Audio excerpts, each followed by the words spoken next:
14 toneladas de un lodo reseco por el sol y desechado se pudrían junto a una oxidada cerca de alambre, el monumento tóxico de un gigante corporativo a la codicia. Durante más de una década, aquel muro amarillo en descomposición había sido creado para arruinar a un terco agricultor. En cambio, terminó convirtiéndose exactamente en la materia prima con la que se construyó un imperio de lujo valorado en millones de dólares. Arturo Pendleton nunca quiso una guerra. Solo quería cultivar manzanas. Durante 3 generaciones, la familia Pendleton había trabajado 60 acres de huertos tradicionales en el valle de Oak Haven, en Oregón. Sus manzanas Braeburn y Honeycrisp eran famosas en todo el condado, fruto de una tierra fértil y de un trabajo manual incansable. Pero en la primavera del año 2009, el paisaje agrícola del valle cambió para siempre. Los extensos terrenos situados justo al lado de la propiedad de Arturo fueron adquiridos por Colmenares Horizonte Dorado, una enorme empresa dedicada al procesamiento industrial de miel con sede fuera del estado. Antes de empezar, asegúrate de darle like, compartir y suscribirte. Me encanta ver hasta dónde llegan estas historias. Cuéntame en los comentarios desde qué parte del mundo nos estás viendo. No habían llegado para ayudar a polinizar los árboles de Arturo. Horizonte Dorado compró aquellas tierras para construir una gigantesca planta centralizada de extracción de miel. Thomas Lingwood, el despiadado director ejecutivo de la compañía, convenció al ayuntamiento prometiendo nuevos empleos y una revitalización económica para la región. La realidad era muy distinta. La planta era una operación industrial diseñada para procesar millones de kilos de miel transportados desde colmenas comerciales repartidas por todo el noroeste del Pacífico. El problema apareció de inmediato. La extracción industrial de miel genera enormes cantidades de un residuo conocido en el sector como slime gum, una masa espesa y de olor insoportable compuesta por cera cruda de abeja, propóleo, tierra, polen y restos de abejas muertas. Refinar aquella mezcla para obtener cera utilizable era un proceso lento, costoso y que requería mucha mano de obra. Para una empresa obsesionada con el volumen como Horizonte Dorado, resultaba mucho más barato simplemente tirarlo. Ricardo Gálvez, el recién nombrado gerente de la planta, era un hombre que confiaba más en las hojas de cálculo que en la tierra. Desesperado por reducir los costos operativos y asegurar su bonificación anual, encontró un vacío legal en la normativa ambiental del condado. Como el slime gum era considerado técnicamente un subproducto agrícola orgánico, no era obligatorio trasladarlo a un vertedero especializado.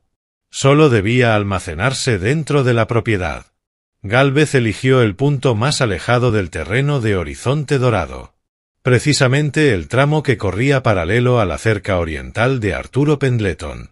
Todo comenzó con una sola carga de un camión durante el verano del año 2009. Desde el porche de su casa, Arturo observó cómo la maquinaria volcaba una enorme montaña de aquella masa oscura, pegajosa y sofocante justo contra su vieja cerca oxidada. El olor era insoportable. Una mezcla empalagosa de miel fermentada y materia orgánica en descomposición que atraía enormes enjambres de avispas y nubes de moscas hacia su propiedad. Cuando Arturo condujo su viejo Ford hasta la planta para reclamar, Ricardo Gálvez lo recibió en la entrada con unas impecables botas de cuero y una sonrisa cargada de desprecio. Ni siquiera fingió sentir compasión. «Es un almacenamiento temporal de material orgánico», Pendleton dijo apoyado contra la reja. Cumple perfectamente con las normas de zonificación. Si los insectos están molestando a sus manzanos, quizá debería invertir en mejores pesticidas. Pero aquello nunca fue temporal. Semana tras semana. Mes tras mes. Los camiones seguían llegando. Para el año 2014, aquel depósito se había convertido en una barrera continua de casi 2 metros de altura que se extendía a lo largo de casi 400 metros junto a la propiedad de Arturo. Durante los abrasadores veranos de Oregón, la cera cruda se derretía y se fusionaba formando una masa compacta que atravesaba la cerca de alambre e invadía lentamente el terreno de Arturo. En invierno, todo se congelaba formando una muralla dura como una roca, imposible de mover. Aquella masa terminó contaminando las raíces de la hilera oriental de sus preciados manzanos Braeburn y mató 30 árboles maduros que aún producían fruta. Arturo luchó como sabía hacerlo. Contrató a un abogado local, agotando los pocos ahorros que tenía para presentar recursos judiciales. Asistió a reuniones del ayuntamiento llevando fotografías del lodo invadiendo su propiedad y de los árboles muertos. Presentó denuncias formales ante la Oficina Regional de Protección Ambiental. Pero Horizonte Dorado contaba con un ejército de abogados corporativos. Y además tenía al alcalde Harrison Tate completamente de su lado. El ayuntamiento desestimó una y otra vez las denuncias de Arturo calificándolas como un simple conflicto entre vecinos. Temerosos de perder al mayor empleador de la ciudad, permitieron que el equipo legal de la empresa enterrara a Arturo bajo montañas de documentos, prolongando los juicios durante años hasta que simplemente se quedó sin dinero para pagar a su abogado. No solo están tirando residuos, Clara, le dijo Arturo a su esposa una noche del año 2018 mientras observaba desde la ventana de la cocina aquella inmensa montaña amarilla al fondo del terreno. Están intentando obligarnos a irnos. Saben que si vuelven estas tierras imposibles de trabajar, tarde o temprano tendré que vendérselas por unas monedas solo para escapar de las deudas. Para el año 2023, la situación había llegado al límite. 14 años de vertidos habían convertido la granja Pendleton en un desastre ambiental y financiero. Una helada tardía destruyó gran parte de la cosecha de manzanas que aún quedaba. Los préstamos que Arturo había solicitado al primer Banco Nacional de Oregón para pagar los gastos legales y mantener la granja funcionando no dejaron de acumular intereses. En octubre de 2023 llegó el golpe definitivo. El cartero entregó un aviso de ejecución hipotecaria. Los Pendleton disponían de 90 días para reunir $142.000. De lo contrario, el banco se quedaría con los 60 acres que habían pertenecido a su familia durante generaciones. Arturo tenía 62 años. Sus manos estaban marcadas por décadas de podar árboles. Su espalda le dolía constantemente. Y veía como toda la historia de su familia estaba a punto de desaparecer. Aquella tarde caminó hasta la cerca oriental. El enorme muro de cera y podredumbre se alzaba frente a él como un silencioso recordatorio de la impunidad corporativa. Cegado por la desesperación, tomó un viejo pico oxidado del granero. Lo descargó con todas sus fuerzas contra aquella muralla endurecida mientras gritaba de rabia. El hierro apenas rebotó. No dejó ni una marca. Arturo cayó de rodillas sobre la tierra. El frío intenso del otoño en Oregón atravesaba su vieja chaqueta de franela. Había sido completamente derrotado por una montaña de basura. Pero la desesperación obliga a un hombre a mirar el mundo de otra manera. 2 días después de recibir el aviso de embargo, Arturo tomó una decisión. Si no podía mover aquella montaña por la vía legal. Y tampoco podía romperla. La quemaría. Ya no le importaban las multas ambientales. Al condado no le quedaba nada más que quitarle. Arrastró un gran barril metálico hasta la cerca. Con una motosierra cortó un enorme bloque de casi 23 kilos de aquella masa endurecida y lo arrojó dentro del barril. Lo empapó con queroseno y lanzó una cerilla. Esperaba ver una espesa nube de humo negro. Esperaba que el insoportable olor de los restos de insectos y del propóleo podrido cubriera todo el valle. Pero ocurrió algo completamente inesperado. El queroseno se consumió rápidamente. Sin embargo, el bloque no se incendió. En cambio, el intenso calor del barril comenzó a fundir lentamente el núcleo de aquella masa. Arturo observó hipnotizado cómo la oscura costra de tierra e impurezas se desprendía poco a poco y caía al fondo del recipiente. En la superficie empezó a aparecer un líquido dorado. No era negro, ni marrón. Era un oro translúcido y brillante. Con mucho cuidado inclinó el pesado barril y dejó caer un pequeño chorro del líquido fundido sobre una lámina de metal corrugado. En cuestión de segundos se endureció formando un disco perfectamente liso de un intenso color amarillo. Lo tomó entre sus manos. No olía a podredumbre. Olía increíble. Un aroma profundo y complejo de miel añeja, salvia silvestre del valle y el delicado recuerdo de las flores de manzano. Regresó corriendo a la casa y dejó el disco sobre la mesa de la cocina frente a Clara. «Huele esto», dijo con las manos temblando. Clara, que antes de que la crisis financiera consumiera sus vidas llevaba años fabricando jabones y artesanías, tomó el disco entre sus manos. Respiró profundamente. Sus ojos se abrieron de par en par. «Arturo, ¿de dónde sacaste esto?» «Esta es cera de abeja de calidad cosmética». «No. Es incluso mejor. Tiene un aroma único». Salió de la cerca, susurró Arturo. «Del lodo». Pasaron toda la noche despiertos elaborando una teoría que parecía desafiar toda lógica, aunque respetaba perfectamente las leyes de la naturaleza. Durante 14 años, Horizonte Dorado había dejado aquellos residuos expuestos a la intemperie. El ciclo constante del abrasador sol del verano, las lluvias torrenciales de la primavera y las nevadas del invierno había actuado como una enorme refinería natural. La lluvia había eliminado lentamente las impurezas solubles y la materia orgánica en descomposición. La intensa radiación ultravioleta del sol había blanqueado de forma natural la cera, eliminando los olores agresivos y dejando únicamente una esencia floral pura y concentrada. La materia orgánica que sobrevivió terminó fermentando y curando la cera durante años, creando un perfil aromático profundo y sofisticado que ningún laboratorio comercial habría podido reproducir. Ricardo Gálvez no había estado acumulando basura. Sin querer, había creado el mayor centro natural de curado al aire libre para una de las ceras de abeja más raras y valiosas del continente.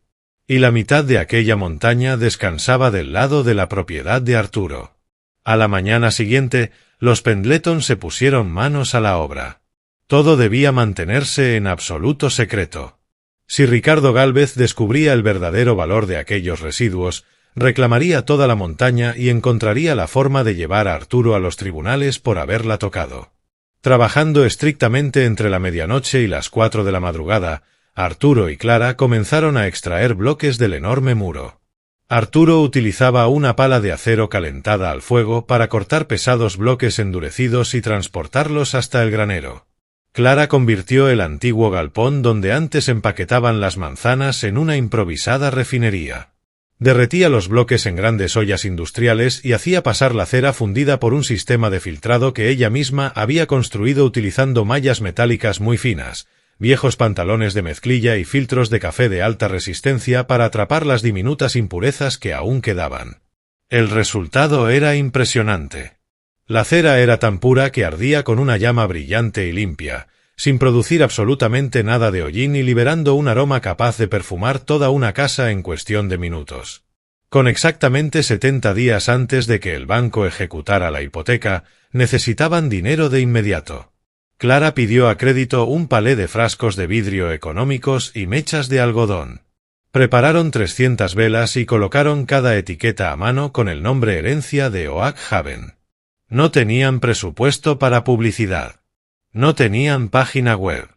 Ni siquiera tenían una tienda. Lo único que tenían era el mercado agrícola de fin de semana de Portland, ubicado a 2 horas de distancia. El primer sábado, Clara instaló una sencilla mesa de madera. Cada vela costaba $35, un precio muy superior al de las velas de parafina que ofrecían los demás vendedores. Al llegar el mediodía, no habían vendido ni una sola. Los visitantes pasaban frente al puesto mirando el precio con incredulidad. Arturo permanecía sentado dentro de la camioneta sintiendo que el corazón se le hundía. La ejecución hipotecaria pesaba sobre su mente como una sentencia. Pero a la 1 de la tarde ocurrió algo inesperado. Una mujer llamada Beatriz Montgomery pasó frente al puesto. Beatriz no era una compradora cualquiera.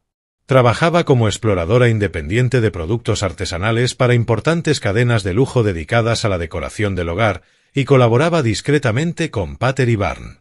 Al pasar frente a la mesa de Clara se detuvo en seco. Giró la cabeza de inmediato. Ni siquiera observó el envase. Tomó una vela de exhibición, cerró los ojos e inhaló profundamente. ¿Cuál es el perfil aromático sintético que utilizaron aquí?, preguntó con un tono preciso y casi clínico. Tiene demasiadas capas para ser una mezcla común de aceites esenciales. Percibo madera de manzano, panal fresco y una nota de aire después de la lluvia. No hay ningún componente sintético, respondió Clara con tranquilidad, manteniendo las manos entrelazadas sobre su regazo. Es cera de abeja pura de un solo origen, envejecida durante 14 años a la intemperie. Beatriz abrió lentamente los ojos. Nadie envejece cera de abeja durante 14 años. Económicamente sería imposible. Los costos arruinarían a cualquier productor. Nosotros tuvimos circunstancias muy particulares de almacenamiento, respondió Clara. Beatriz compró 5 velas en ese mismo momento y pidió el número de teléfono de Clara. 2 días después, Arturo estaba en el huerto intentando salvar un manzano que se estaba secando cuando sonó su teléfono celular. Era Beatriz. Había encendido una de las velas en su oficina. La vela había permanecido encendida durante unas asombrosas 50 horas y su aroma superaba incluso al de velas que ella importaba desde París y que se vendían por el triple de precio. Tengo una compradora en Pottery Barn que está renovando toda su colección de decoración rústica de lujo, dijo Beatriz por teléfono con una evidente urgencia en la voz. Quieren exclusividad para esta fragancia. Están ofreciendo una orden de compra de prueba por 3.000 unidades. Pagarán $50.000 en cuanto reciban el pedido. $50.000. Era más que suficiente para detener la ejecución hipotecaria y renegociar el préstamo con el banco. Arturo y Clara se quedaron mirándose desde extremos opuestos de la mesa de la cocina, mientras los ojos de Clara se llenaban de lágrimas. Por fin tenían una oportunidad. Solo debían entregar 3.000 velas en 30 días. La operación aumentó de inmediato. Arturo prácticamente dejó de dormir. Cada noche regresaba a la cerca para seguir excavando en la inmensa pared endurecida de cera. Derretían. Filtraban. Vertían. Todo con una precisión desesperada. Pero el éxito siempre deja huellas. Para la tercera semana de aquellas jornadas nocturnas, el paisaje junto a la cerca había cambiado de forma evidente. Arturo había excavado una enorme cavidad de más de 3 metros de ancho en uno de los costados de la montaña amarilla. Una fría mañana de martes, Ricardo Gálvez recorría el camino perimetral de la planta de Horizonte Dorado realizando su inspección mensual. Redujo la velocidad al llegar a la cerca oriental. Descendió de su impecable camioneta plateada y frunció el ceño al descubrir el enorme fragmento que faltaba en la montaña de residuos y las profundas huellas de tractor marcadas sobre la hierba cubierta de escarcha en el lado de la propiedad de Arturo Pendleton. Ricardo no sabía qué estaba haciendo Arturo con aquel Slam Gum. Pero sí sabía una cosa. Arturo siempre había odiado esa basura. Si ahora la estaba sacando de noche a escondidas, significaba que tenía algún valor. Aquella misma tarde, Arturo terminaba de cerrar la última caja del pedido para Pottery Barn cuando un Lincoln Town Car negro entró lentamente por el camino de tierra que conducía a la casa. Un hombre elegantemente vestido descendió sosteniendo un grueso sobre de papel manila. Era una orden de cese inmediato de actividades acompañada de una medida cautelar presentada de urgencia ante el Tribunal del Condado. Colmenares Horizonte Dorado demandaba oficialmente a Arturo Pendleton por el robo de activos corporativos. La medida cautelar paralizó todo. Por orden de un juez local, Arturo y Clara tenían completamente prohibido mover, vender o modificar tanto la cera refinada como las velas terminadas. Las 3.000 velas herencia de Oak Haven permanecían guardadas dentro de grandes cajas de cartón en el galpón de empaque, desprendiendo su inconfundible aroma a salvia silvestre y flores de manzano, completamente intocables. A Arturo le quedaban exactamente 9 días antes de que el primer Banco Nacional de Oregón ejecutara la hipoteca sobre la granja. Si no entregaba las velas en el centro de distribución de Pottery Barn en Seattle antes del viernes, la orden de compra por $50.000 quedaría cancelada. Horizonte Dorado no solo quería detener a Arturo. Quería destruirlo y quedarse con el mercado que él había descubierto por accidente. Ricardo Gálvez había tomado una muestra del Slam Gum expuesto junto a la cerca y la envió de un día para otro al laboratorio corporativo de Chicago. Cuando llegaron los resultados del análisis químico, los directivos comprendieron la magnitud de su error. Los 14 años de exposición al clima habían reestructurado la cera a nivel molecular, creando una base lipídica orgánica extremadamente estable y de una pureza excepcional que la industria cosmética y de las fragancias de lujo estaba dispuesta a pagar a precio de oro. Para la mañana del miércoles, Arturo se encontraba sentado en la pequeña y polvorienta oficina de David Caldwell, un veterano abogado especializado en propiedades que normalmente resolvía disputas de linderos y redactaba testamentos. David observaba la medida cautelar con expresión sombría. «Tienen un pequeño ejército de abogados dedicado exclusivamente a este caso», Arturo dijo mientras acomodaba sus gafas. Jonathan Hayes dirige el equipo legal de Horizonte Dorado. Es uno de los abogados corporativos más agresivos de Portland. Su argumento es muy simple. La materia prima salió de sus instalaciones. Es propiedad física e intelectual de la empresa. Tú la tomaste sin autorización. Para ellos, eso constituye un robo. Pero estaba en mi terreno, respondió Arturo golpeando el escritorio con su mano áspera y llena de callos. Esa masa atravesó mi cerca. Mató mis manzanos Braeburn. La trataron como si fuera basura durante 14 años. Precisamente por eso debió haberlos demandado hace años por vertido ilegal de residuos, respondió David con calma. Lo intenté, pero me quedé sin dinero. En ese momento, el teléfono de Arturo vibró en el bolsillo de su camisa. Era Beatriz Montgomery. Su voz sonaba inusualmente alterada. Arturo, ¿qué está pasando por allá?, preguntó sin rodeos. Acabo de salir de una videollamada con Carolina Fisher, la directora de compras de la línea rústica de Pater & Barn. Tomás Lingwood, el director ejecutivo de Horizonte Dorado, me pasó por encima y habló directamente con ella. Le ofreció exactamente la misma cera envejecida a granel con un descuento del 30%. Además, le dijo que ustedes estaban operando una refinería ilegal y sin permisos utilizando materiales robados. Arturo sintió como la sangre abandonaba su rostro. ¿Intentan quedarse con el contrato? Por supuesto que sí, respondió Beatriz con firmeza. Pero Carolina todavía no ha aceptado. Ella no quiere cera industrial fabricada por una gran corporación. Quiere la historia. Quiere la granja familiar de 60 acres. Quiere la autenticidad de un producto hecho completamente a mano.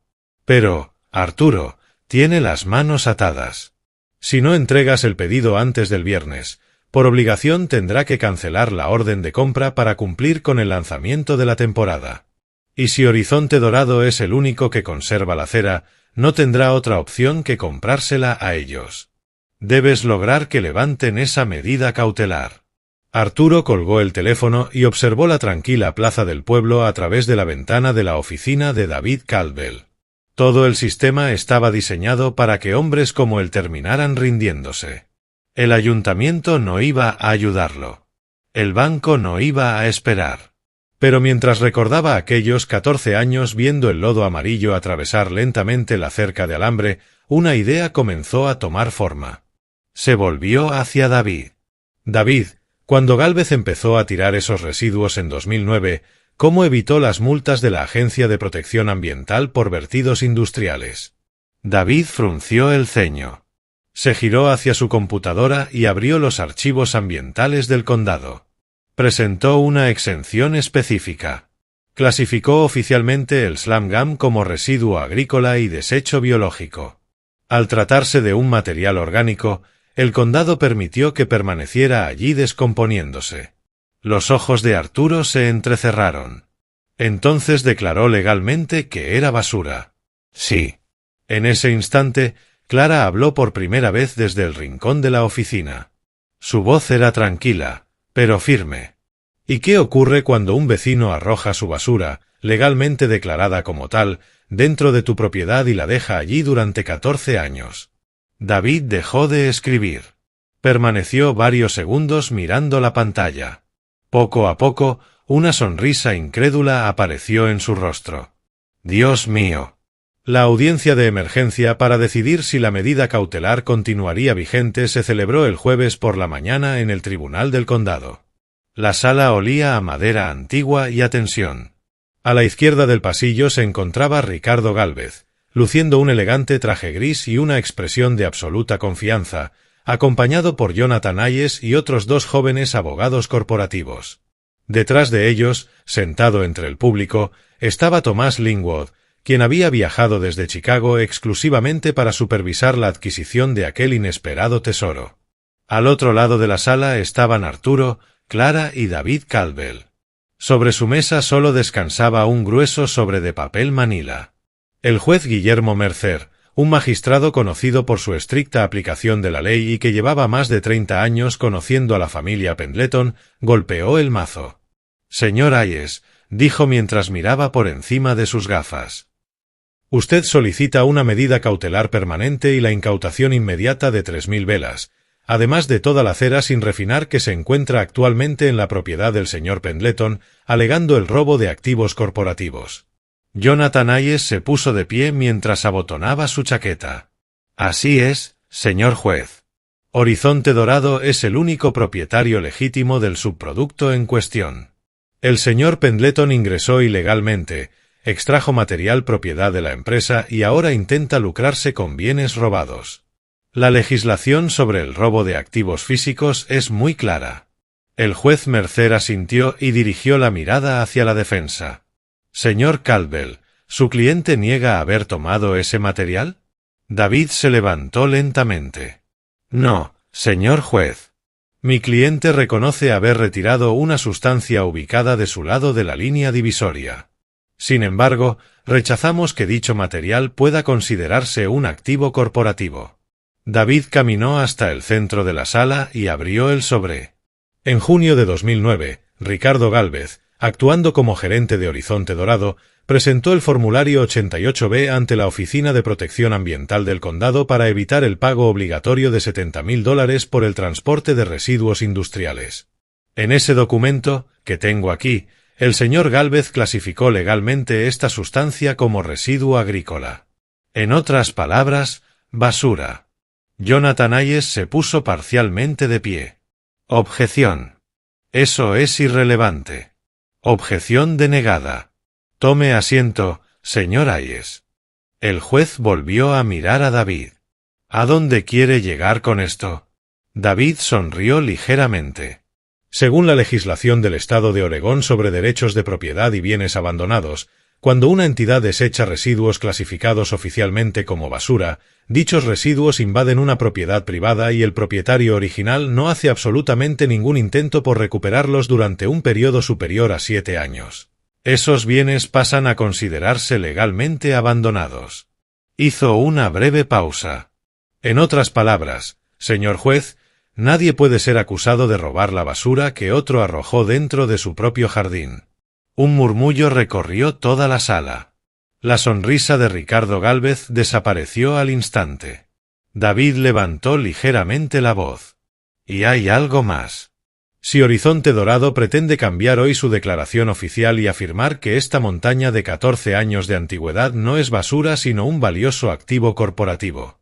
Sacó un segundo expediente, mucho más grueso, y lo dejó caer con fuerza sobre la mesa. «Entonces estamos ante una situación jurídica completamente distinta». Toda la sala permaneció en silencio.